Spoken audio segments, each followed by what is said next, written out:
Hi friends, welcome to ఇంటి వంట.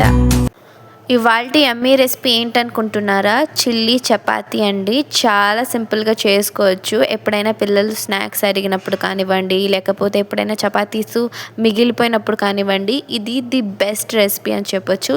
చాలా చాలా టేస్టీగా ఉంటుంది, ఫ్లేవర్ఫుల్గా కూడా ఉంటుంది. నేను చెప్పిన ప్రాసెస్లో తప్పకుండా ట్రై చేయండి. మీ పిల్లలు అస్సలు వదిలిపెట్టరు. ఒక్క పీస్ కూడా వదలకుండా మొత్తం ఖాళీ చేసేస్తారు. లేట్ చేయకుండా వెంటనే ప్రాసెస్లోకి వెళ్ళిపోదాం పదండి. ముందుగా నేను ఇక్కడ 3 లేదా 4 చపాతీస్ని ఈ విధంగా స్క్వేర్ షేప్లో కట్ చేసి పెట్టుకున్నాను. మీరు ఏ షేప్లో అయినా కట్ చేసి పెట్టుకోవచ్చు.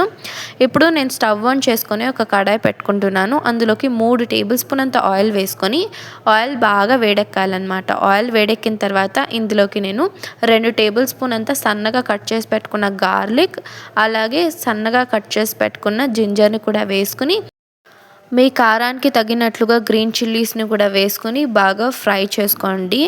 ఆ తర్వాత నేను ఇక్కడ 2-3 ఆనియన్స్ని ఇలా సన్నగా చాప్ చేసి వేసుకుంటున్నాను.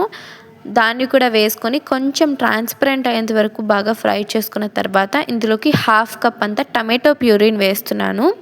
వేసుకొని ఒకసారి బాగా కలిపి నూనె పైకి తేలేంత వరకు ఫ్రై చేసుకోవాలి. ఇప్పుడు ఇందులోకి రుచికి సరిపడా సాల్ట్, అలాగే 1 టీ స్పూన్ అంత మిరియాల పొడి వేస్తున్నాను. ఫ్లేవర్ చాలా బాగుంటుంది. అలాగే 1 టీ స్పూన్ అంత జీలకర్ర పొడి కూడా వేస్తున్నాను. వేసుకొని బాగా మిక్స్ చేసేసుకుంటున్నాను దీన్ని కూడా.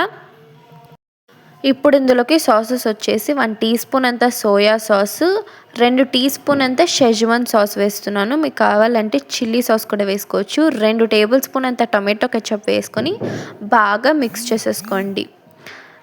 ఇంతే అనమాట సాసెస్. ఇప్పుడు ఇందులోకి క్యాప్సికమ్ది ఇలా పెటల్స్ వేస్తున్నాను అనమాట. క్రంచీగా బాగుంటుంది. దీన్ని నూనె పైకి తేలేంత వరకు ఫ్రై చేసుకుంటే సరిపోతుంది. ఇది హై ఫ్లేమ్లోనే చేసుకోండి. లో ఫ్లేమ్లో చేస్తే క్యాప్సికమ్ ఓవర్గా కుక్ అయిపోతుంది అనమాట. ఇలా నూనె పైకి తేలిన తర్వాత ఇందులోకి చపాతీ పీసెస్ని వేసేసుకుంటున్నాను.